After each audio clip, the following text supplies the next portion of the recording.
Hello sa inyo. Yung mga nagtatanong kung anong laman ng motor ko na pang XRM. Ito, kakalasing ko ngayon. I-video ko siya para makita nyo. So, yun.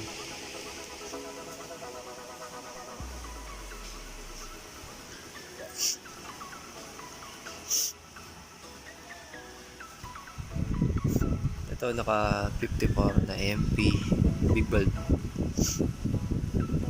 XRM na naman low. So, kalasing ko muna, tapos pakita ko sa inyo kung ano yung mga nabago.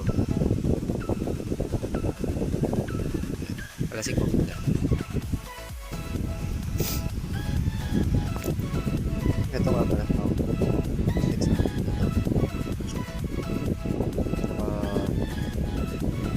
Battery operated na sila kasi napili na yung primary coil. Pwede naman sa ito palit lang pero may ng dito kasi sa XRM pa tatlo na ka tayo dito sa akin.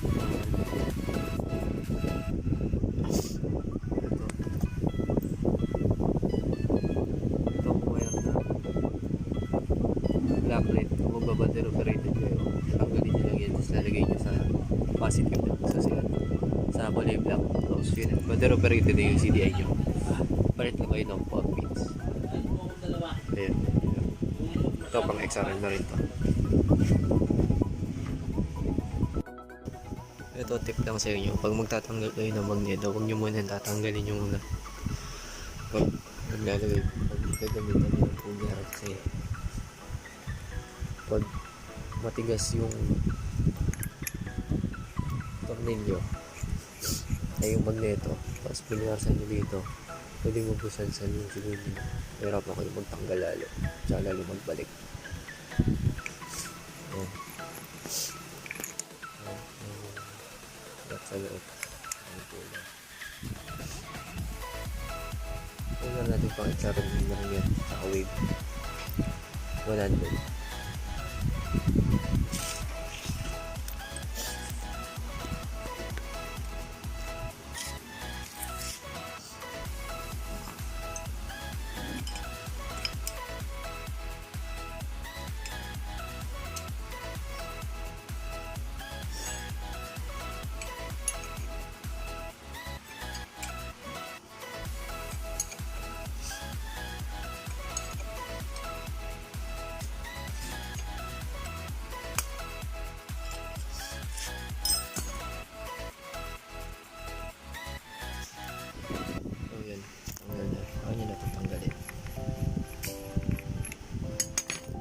Sakaling mabusansan mo, pwede nyo nang tanggalin. Nilabas nyo yung thread, maayos na ulit siya. Yun. Yan, alas na natin to. Kung magbababa kayo ng makina, mas madali habang nakakabit. Tanggalin nyo na yung mga matitigas tulad ng magneto. Mayroon kasi pihitin yan pag nakababa na. Saan siya na kayo sinisip muna ko. Punta naman tayo sa kabila, sa side ng clutch.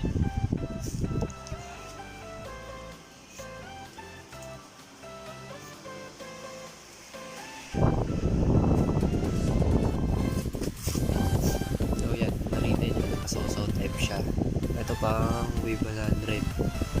Tanggalin muna natin to bago ko ito matanggal kasi nasa loob siya ng kaha. Hindi ko na matatanggal pag nakakabit to.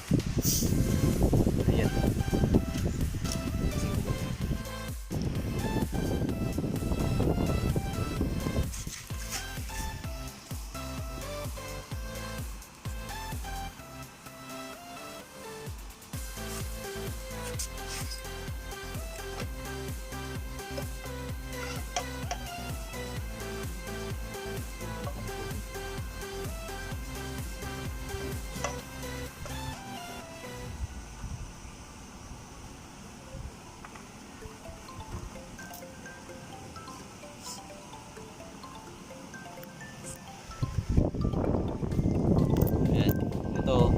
Itong isang set pang XRM na to lahat naka manual.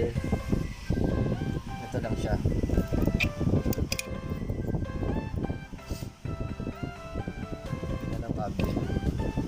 Pwede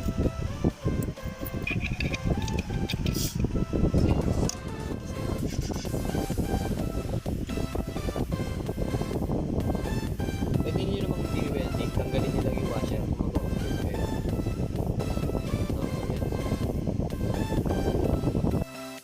So yun, tanggalin tayo. Tanggalin tayo. Okay lang. Kahit basta kailangan nyo kasi may naman siya kasi makapag-fit na hindi kailangan nyo. Bali, para nyo. Sa akin kasi dalawa na yung sasabihin ko. Basta kasi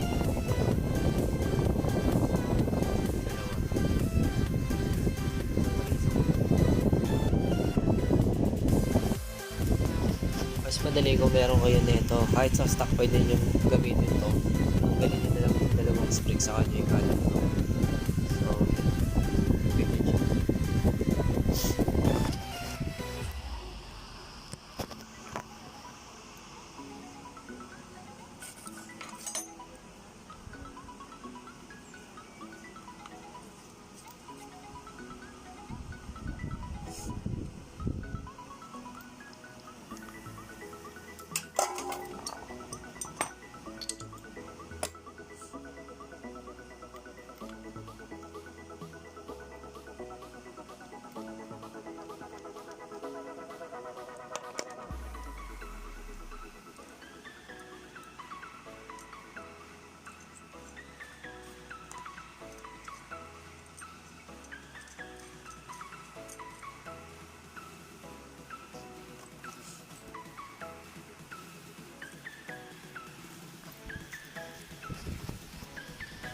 Nasa loob yan. Tatlo yan. Dali, una to. Yung pinaka-lock. Tapos, itong washer. Yung nakasulat naman yan outside. Tapos itong pinaka-tornilyo. Crown yan, crown. Dito yan.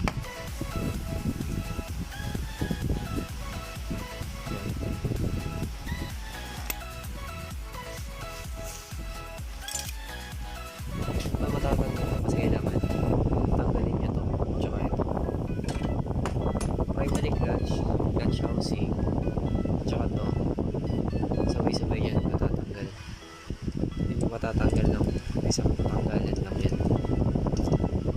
Sa mga nakastock huhugot nyo na yung clutch housing kahit hindi nyo tanggalin yung nandito gear kasi isang tornilyo lang naman yun yun na lahat yung tulad na ito na dalawahan kailangan sabay-sabay silang matatanggal.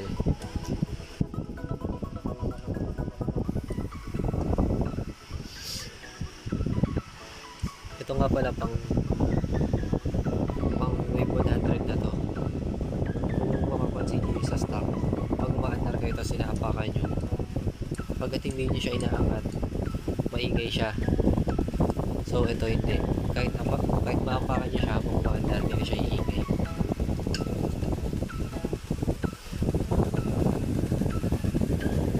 So kung magpapalit kayo nito, yun dito, ito yung butas nya, may gagrindering kayo konti, may puport kayo dyan konti kasi mas malapad siya ng point something lang. Pag kinabit nyo siya, ito na hindi nyo tinatabasan to, hindi nyo siya masisipahan. Ito pa yung akin, wala na to, hindi ko na kinabit kasi naka-manual naman na ako, wala na tong, hindi ko na to kailangan. Tutusin ko, hindi ko ito putulin, pero hindi muna para suporta na rin. Tinanggal ko talaga to kasi dahil doon sa kick, pwede naman hindi ko tanggalin to basta hindi ko papalitan yung kick kasi mas mataba, wala siya sa alay, so tinanggal ko na lang.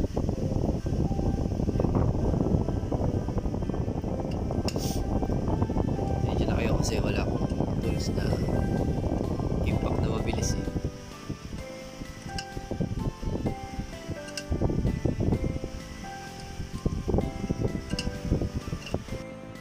Tanggal ko na to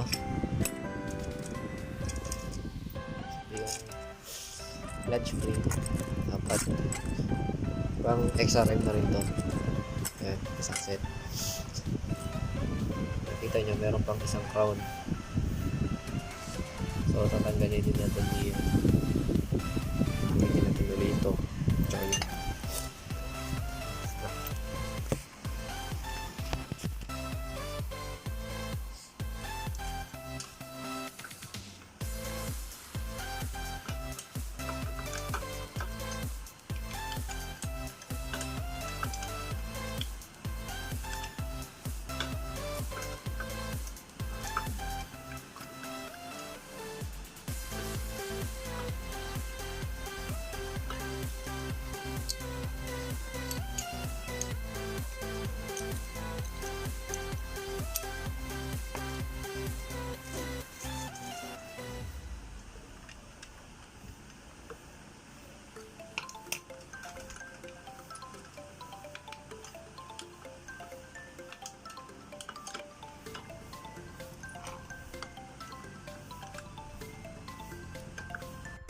Ayan.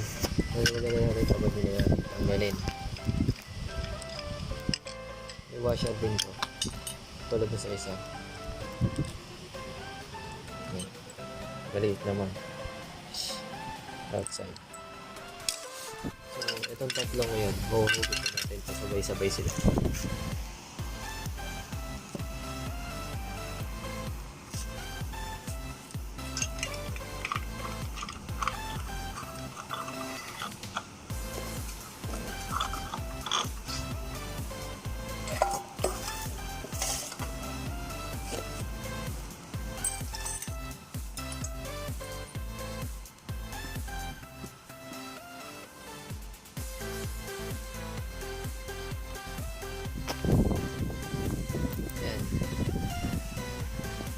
Housing, clutch hub, clutch lining, isang set pang XRM 110, primary clutch pang XRM 110, naka-welding kasi manual. Ito pang XRM 110 na rin to, pero papalit ko ng photos kasi mas mababa yung stroke na. May gagawin ako, magbabalik ako ng 53, ito 54 to.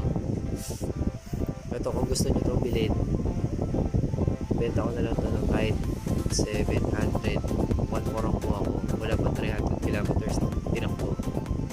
Ngayon na mag-tapos ng break in, balik lang ako ng 53 kasi may gagawin ako bagong set.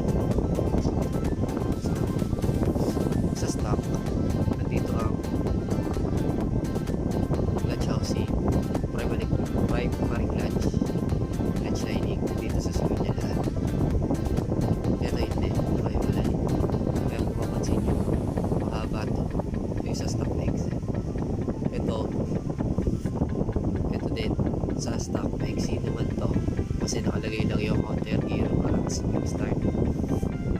So bali, kung papalitan nyo, papalit kayo.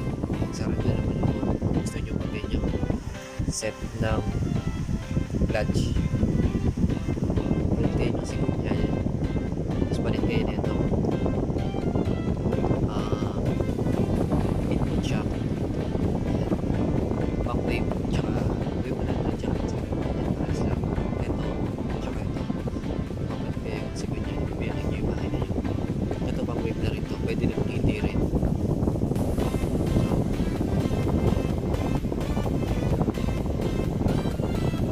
Pwede naman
magpapalit kayo nito, siguraduhin nyo na kasama to itong washer na may ngipin.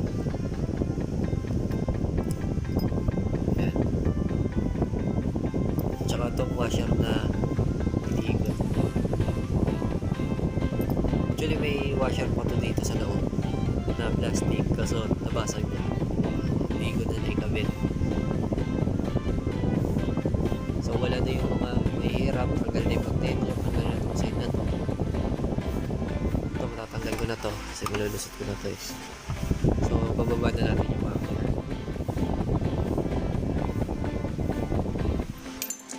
Pero doon nyo lang na kung ano yung tornilyo sa makina, yun yung isama-sama nyo. Kung ano sa makina, yun lang. Kung ano yung mga panglabas, nakahiwalay para hindi kayo malito.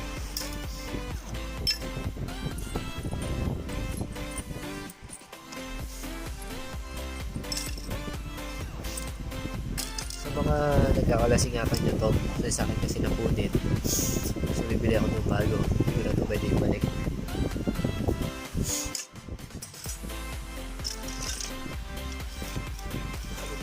Siya.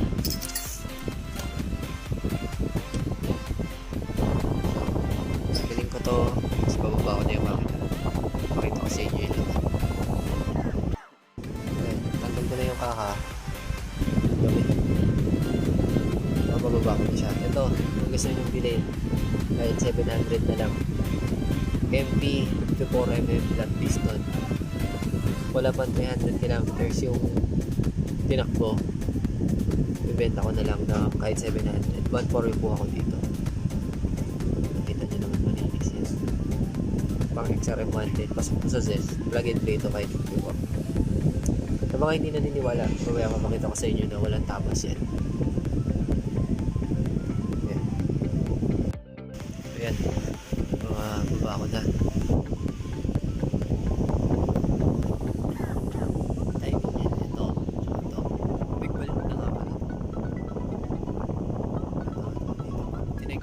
Chinik ko yung magneto sa butas.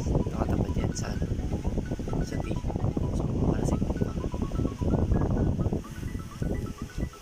Yung mga tornilyo nito, niluwagan ko na kanina para mabilis tayo. Kasi kung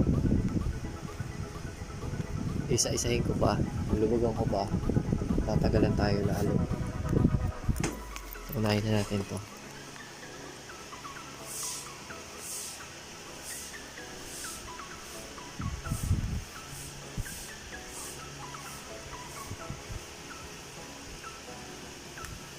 Tanggalin natin tong cam gear. Ayan.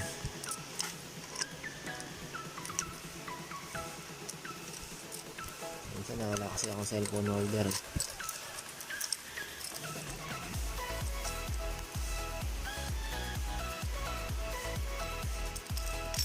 Ayan. Ito naka 6.8 ako na cams. Mamaya makikita nyo yan.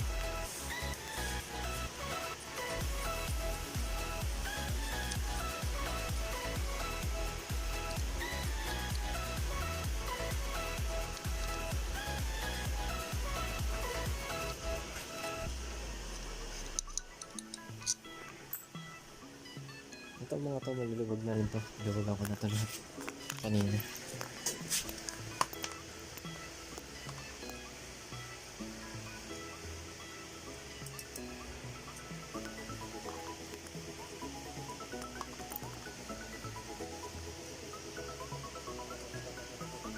Mga di nakakaalam.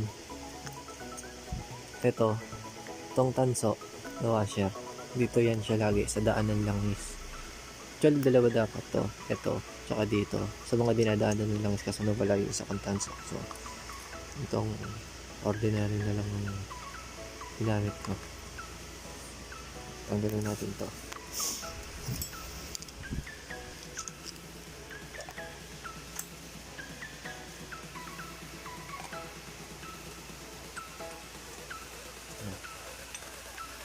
Showa 6.8 stage 2 yan, Showa.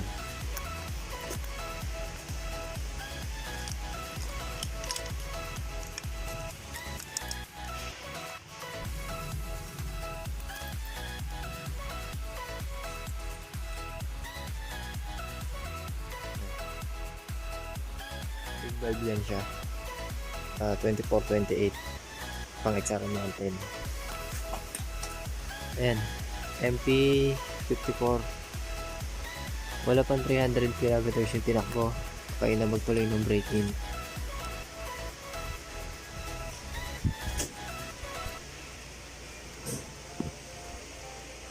Makinis yan, walang issue. Bago yan. Kita nyo naman, parang salamin.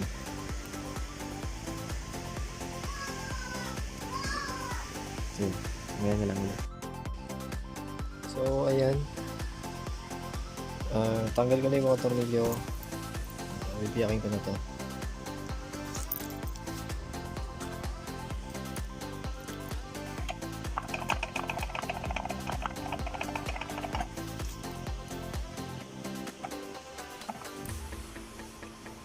Hirap kasi wala akong wala akong cellphone holder.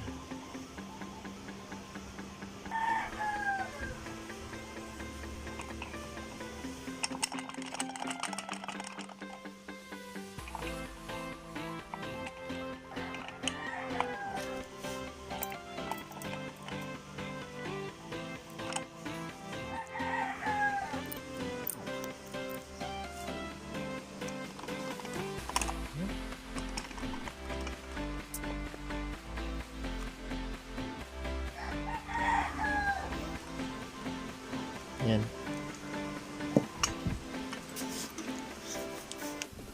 Ito, papalitan ko to. Ito pang XRM to. Papalitan ko to ng pang bonus kasi may gagawin ako ibang set. So, kung anong papalitan nyo pag nagpalit kayo ng convert kayo ng katulad sa akin is ito, ganyan. Kasi yung stock maigsi. Ito lang yan. Doon na mismo nakatornilyo yung clutch housing, ganda na lahat. Ito, isang buo to. Yan, ito. Wala na kasi yung stock ko pabenta ko na Ito, palitan nyo to. Tapos bibili kayo na ito. Itong shafting. Bali lahat ng gear, lahat ng transmission gear na ito is motor star pa.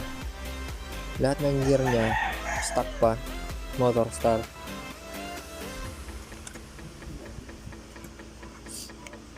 Bali, ito.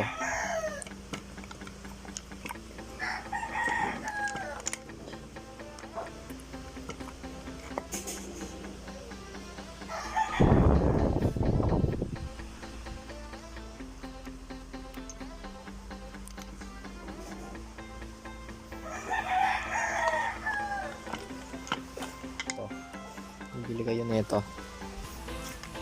Itong mismong shafting na to. Ito lang mismo, tapos lipat nyo lang to. Ito mga stock pa to Stock to ng motor star. Lipat nyo lang lahat ng gear. Yung clip, lipat nyo lang din. May clip yan dito. Yan. Lipat nyo lang yan. Ito lang mismo ang kailangan nyo. Kasi yung sa stock, kung itong haba niya, ito lang yung sa stock. Lalagyan lang siya ng counter gear. So, hindi siya umra. Kung magpapalit kayo ng dual clutch, bibili kayo na ito, itong shafting na to, tsaka itong sigunyal na to. Silipat nyo lang itong granahin na to. So yun, ito stock ng motor star, hindi siya umiikot pag galing kwarto papuntang neutral. So ito, lahat to, stock pa to. Yan.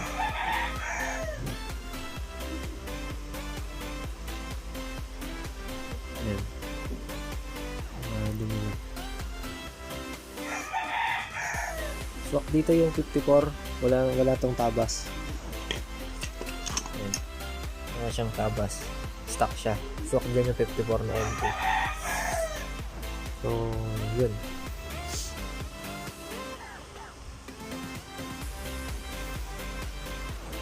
So, ito na yung papalit ko. Ito pang bonus to. Bonus 110. Malalaman nyo kung pang bonus 110 siya pag may butas dito. Stock yan. Stroke na ito 55. Same sa stock ng ZEST, 55 lang to. Itong pang XRM natin kasi 55.5. So may ginawa kasi ako na kailangan ko ito lang 53 tapos 55. Yung ngayon kasi 50 54 tapos 55.5 127cc. Bali ito magiging 53 tapos 55 121cc lang siya. So yun, papalit ko lang to. Tapos yung black na 53 tapos bubuhin ko na siya ulit, lilinisin ko lang muna.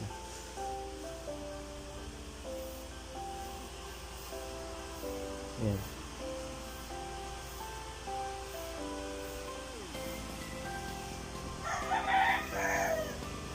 Bale, kung balak nyo magpalit, ito lahat-lahat na bibili nyo. Magastos nga lang po, pero sulit naman.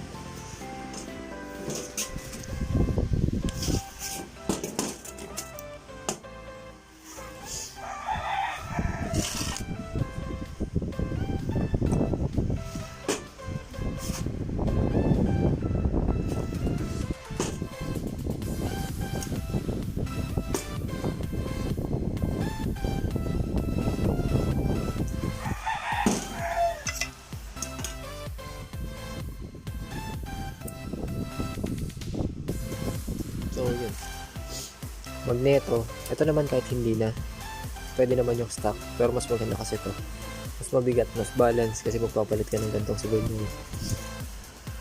Gusto, primary clutch, clutch housing, clutch, pressure plate, tapos yan, lining, lahat, isang set. Tapos ito, sigunyan.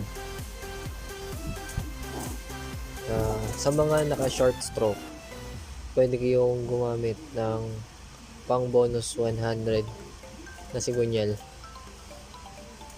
Basta kailangan ang oil pump nyo, nandito yung gear. So ito, shop team. Kailangan nyo to. Ito, tsaka to. Ito, tsaka to mismo takip. Pang Wave 100 XR mga benzene lang naman. Tapos, yan, lahat ng naman loob. Clutch spring. Ito. Okay. Yan. Basta lahat ng laman loob ng clutch side ng XR tsaka ng Wave 100 kailangan nyo. So yun. Yun yung linisin mo siya tapos bumuhin ko na. Mamaya pakita kasi yung pagbanda.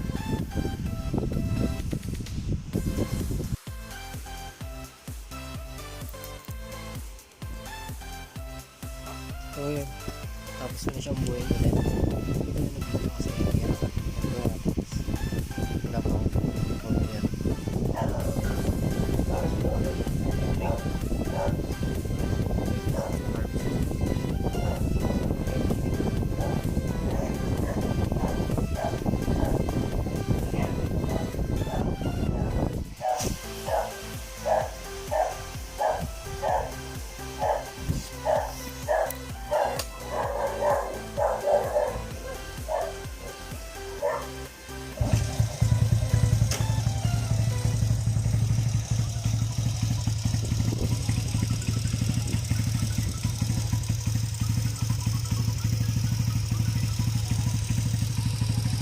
Lumalagi-tek, a-adjust pa kasi natin yung tappet. Unang andar pa lang naman, so hayaan muna natin.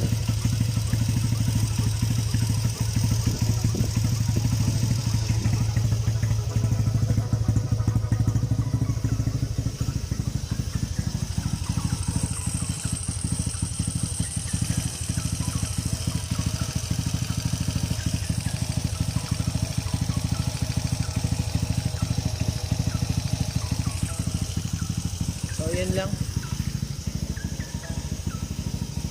Video ko na lang siguro ulit pag mata-testing ko na.